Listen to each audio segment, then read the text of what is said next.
Number 16. Alice needs to visit the dentist. Her dentist will charge $50 for the initial visit and then $35 for the following visits. What is the minimum and maximum number of visits she can have if she can afford to spend between $295 and $470? Let's start with the lower limit. $295 is the smallest amount of money she wants to spend. The first visit will cost $50. The second, third, fourth, keep going, will cost $35. Subtract 50 from both sides, and this gives us $245 should be less than 35x. Divide both sides by 35, and we get 7 visits. So she'll have a minimum of 7 follow-up.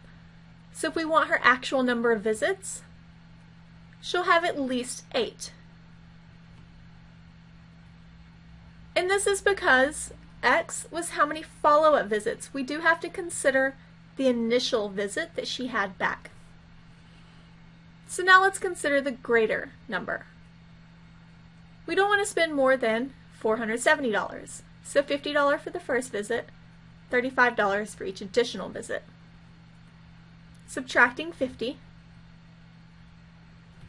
470 minus 50 gives me 420 is greater than 35x. Dividing both sides by 35 gives me 12 is greater than x. So once again, x is the number of follow-up visits. It doesn't include the initial visit. So if we want to know how many visits she can actually afford, between 8 and 13.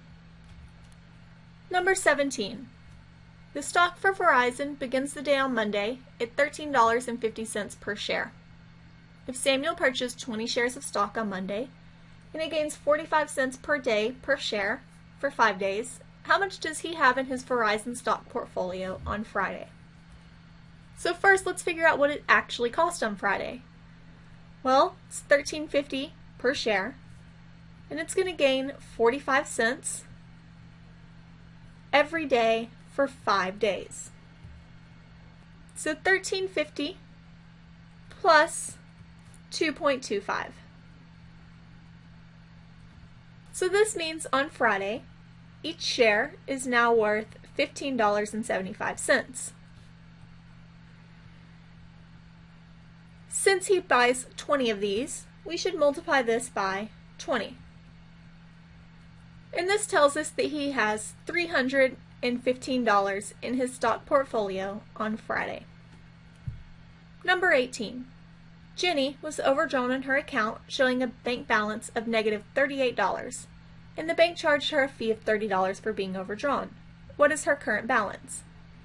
Well, it was negative $38, and they removed an additional $30, so now her balance is negative $68. 19. Sam is a customer at Citizens Bank. Each time he writes a check for insufficient funds, he is charged $50.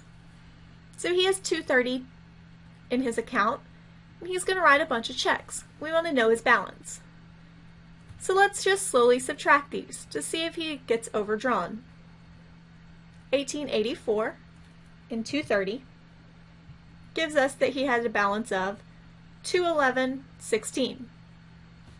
The next check was $116.22. This gives a balance of $94.94. Next was a check for $42.13. Now he has a balance of $52.81.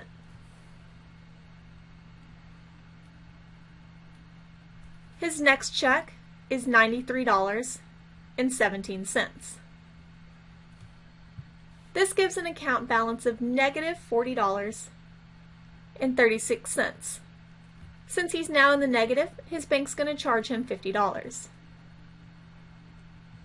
So this puts his account at negative $90.36. He writes another check for $13.12. So subtracting that gives him a balance of negative $103.48. Once again, he wrote a check for insufficient funds, so the bank will charge him an additional $50. So now his account balance is negative $153.48. The volume for a pyramid is V equal to 1/3 BH, where B represents a base and H represents the height. We want to solve for H in terms of B and V. Since this has a fraction, we'll multiply everything by 3. This gives me 3V is equal to BH. I want H by itself, so I'll divide both sides by B. That gives me 3V over B is equal to H. So now we have solved for H. If the volume is 52 cubic meters and the base is 12 square meters, how tall is the pyramid? Well, we just said that 3V over B is equal to H. I know what the volume is. It's 52. I know what the base is. It's 12. However, I don't know what H is. That's what I'm looking for. 3 times 52 is 156 divided by 12. Gives us a height of 13 meters.